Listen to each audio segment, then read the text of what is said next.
तो आ गए आप। कैसे हो? उम्मीद करता हूँ सब कुछ मंगलमय होगा।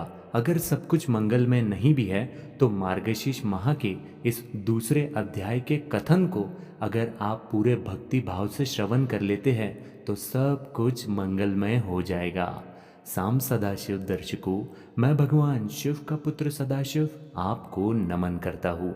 मार्गशीर्ष माह के कथाओं को कई लोग आज YouTube पर प्रदर्शित कर रहे हैं, लेकिन वो औरों का भी मार्गशीर्ष माह भंग कर रहे हैं, क्योंकि हर एक व्यक्ति कभी भी भगवान श्री कृष्ण के साथ में शिव के तस्वीर को प्रस्तुत नहीं करता, जो कि मैंने यहाँ पर किया है।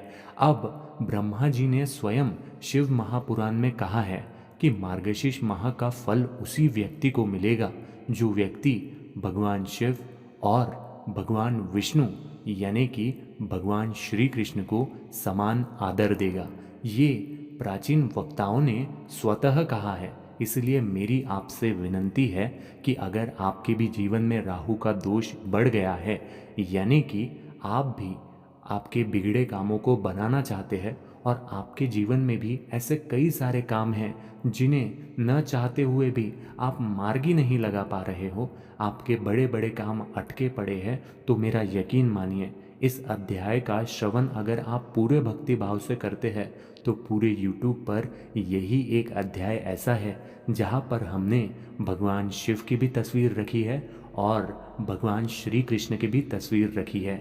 इन अध्यायों को सुनने मात्र से आपको फल अवश्य मिलेगा, क्योंकि कई वक्ता जो इन कहानियों को बता रहे हैं वो सिर्फ और सिर्फ श्री कृष्ण की ही तस्वीर चलाते हैं। अब इसमें कोई गलत बात नहीं है, लेकिन वे अज्ञानी हैं। मैं आपसे कहना चाहता हूँ कि आप ज्ञानपूर्वक और धर्मपूर्वक चलिए। आप इस बात को समझिए कि कई बार आपको किसी और से पैसे मांगने की आवश्यकता पड़ जाती है, लेकिन क्या हो कि आपको पता चल जाए कि आपके पिता जो है ये तो अरबपति है, तो क्या आप किसी और से पैसे मांगोगे? नहीं मांगोगे। लेकिन फिर भी अगर आप मांगते हो तो भगवान को कितना बुरा लगेगा? बिल्कुल। हमारे जो पिता हैं, हमारे जो भगवान हैं, वो अरबपति है। आप उनसे मांग कर देखिए। मार्गशीर्ष माह को सबसे पवित्र माह कहा गया है। आप पूरे श्रद्धा से, पूरे भक्ति भाव से इसे सुनकर देखिए, पूरा श्रवण अवश्य कीजिए। आपका हर एक काम आज ही बनने लगेगा। और साम सदाशिव नाम के इस चैनल को आप सब्सक्राइब करके रखिए, क्योंकि हम हर दिन भगवान शिव को और भगवान श्री कृष्ण को समान मान सम्मान देकर उनके अध्यायों का श्रवण यहाँ पूरे मार्गशीर्ष माह में करने वाले हैं।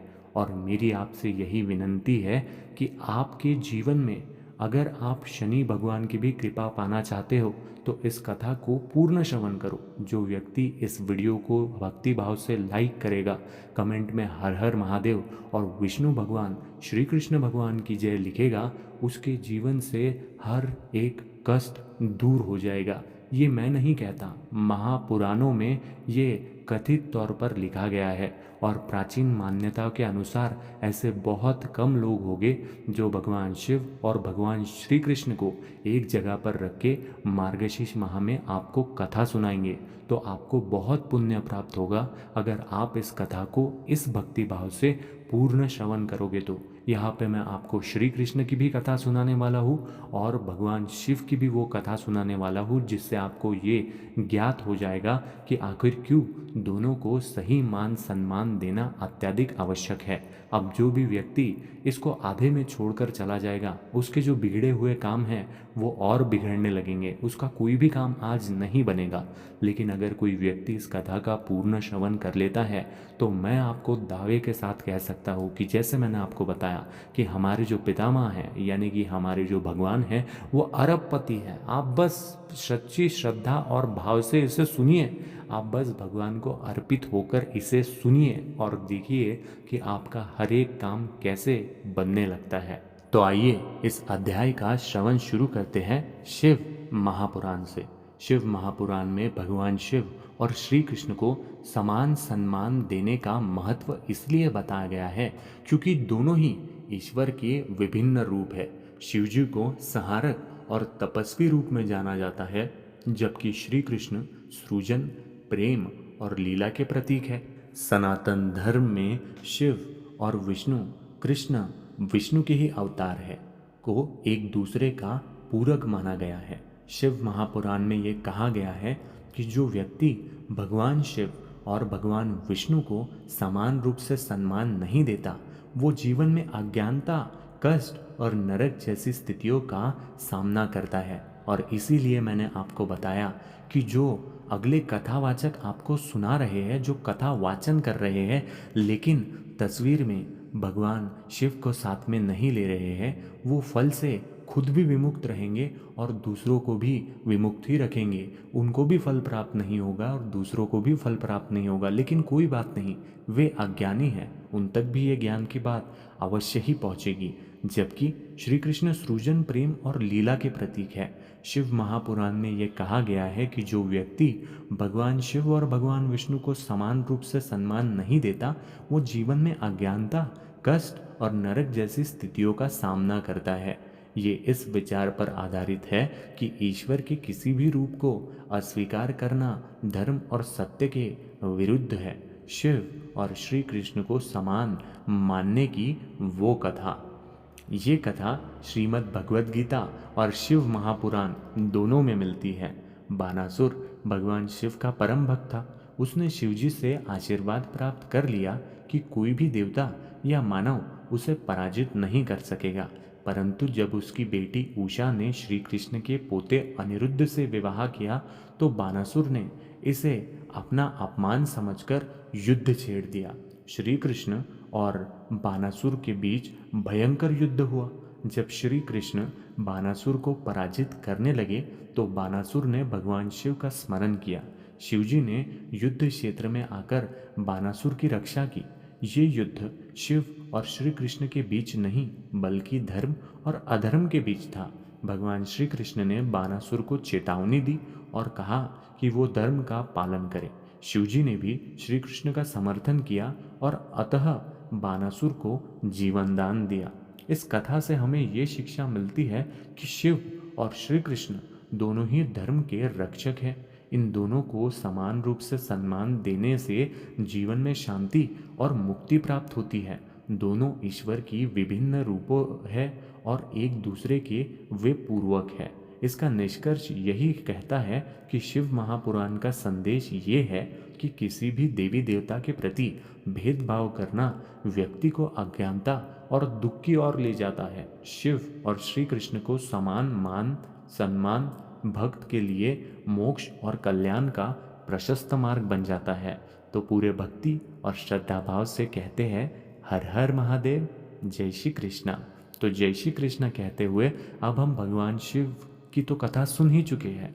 अब हम भगवान श्री कृष्ण की उस कथा का श्रवण करते हैं जिसे भगवान श्री कृष्ण ने स्वयं बताया है कि अगर कोई व्यक्ति पृथ्वी लोक से पूरी भक्ति भाव से मार्गशीर्ष माह में इस कथा का श्रवण कर लेता है तो मैं उससे अति प्रसन्न होकर उसके जीवन को धन और समृद्धि से भर देता हूँ। मार्गशीर्ष माह को श्री कृष्ण ने मासान मार्गशीर्ष अहम कहकर गीता में सबसे पवित्र मास बताया है। इस माह में भगवान श्री कृष्ण की आराधना और उनकी कथाओं का श्रवण करने से जीवन में समृद्धि, शांति और मोक्ष की प्राप्ति होती है। ये कथा चिड़िया रानी द्वारा सुनी गई थी और जिसने भी इसे पूरे भक्ति भाव से सुना उसके जीवन में अद्भुत चमत्कार हुए। तो अगर आप भी तैयार है अपने जीवन में अद्भुत चमत्कार अनुभव करने के लिए तो साम सदाशिव इस नाम से सब्सक्राइब करके फ्री में जुड़िए और कमेंट में लिखिए कि हाँ, भगवान श्री कृष्ण मेरे साथ है, मेरा साथ देने वाले हैं।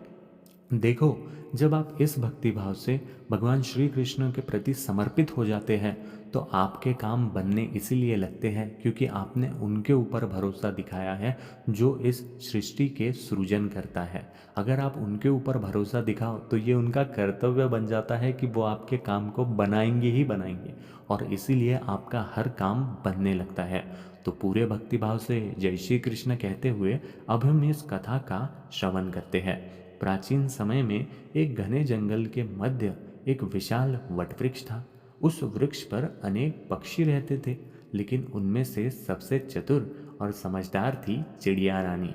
वो अपने पूरे झुंड की रक्षा और मार्गदर्शक थी। एक बार मार्गशीर्ष माह में जब ठंडी हवाएं बह रही थी और वृक्ष के पत्ते गिरने लगे थे, तब चिड़िया रानी ने जंगल में एक तपस्वी को देखा। तपस्वी ने एक कथा सुनाई जो भगवान श्री कृष्ण से जुड़ी थी। ये कथा सुनकर चिड़िया रानी इतनी प्रभावित हुई कि उसने इसे अपने झुंड और अन्य जीवों को सुनाने का निश्चय कर लिया। कथा कुछ इस प्रकार है। द्वारका में एक निर्धन ब्राह्मण रहता था। उसका नाम श्रीधर था। वो अत्यंत पवित्र लेकिन गरीबी से जूझ रहा था। मार्गशीर्ष माह के प्रथम दिन श्रीधर ने अपने पत्नी से कहा, इस मास को भगवान कृष्ण ने स्वयं श्रेष्ठ बताया है। हमें इस महीने कुछ विशेष अवश्य करना चाहिए।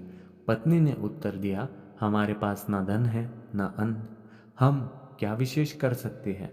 श्रीधर ने संकल्प लिया, मैं जो हो सके भगवान के लिए अर्पण करूंगा।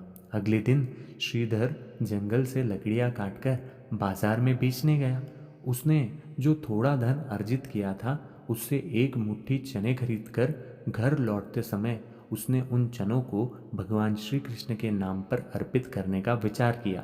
शाम को श्रीधर ने एक छोटे दीपक के साथ चने भगवान को अर्पित किए और प्रार्थना की, हे माधव, मेरी ये छोटी भेंट स्वीकार करें।